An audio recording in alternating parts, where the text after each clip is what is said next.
আসসালামাইকুম প্রিয় ভিউয়ার্স, আমার মোবাইল স্ক্রিনে আপনি দেখতে পাচ্ছেন এটা হচ্ছে করম চা, অর্থাৎ পাকা করম চা। এটা পেকে গেছে। আমি সকালবেলায় ছাদে উঠলাম, ওঠার পরে এই করম চাগুলো দেখে একটা ভিডিও তৈরি করার চেষ্টা করলাম।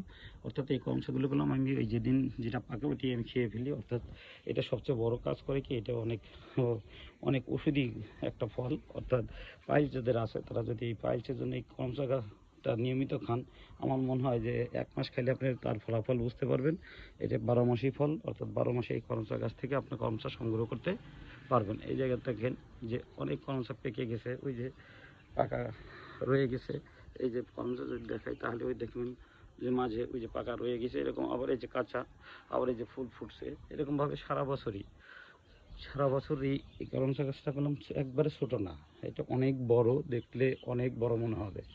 তাই এই করমচা আর ওই করমচার ভিতরে পার্থক্যটা আমি আগেই বলেছি। তা আপনারা যদি কেউ নিতে চান, উপরে মোবাইলে স্ক্রিন দেওয়া নাম্বারে যোগাযোগ করবেন এবং আপনার ঘরে বসেই এই করমচা গাছগুলো নিতে পারবেন।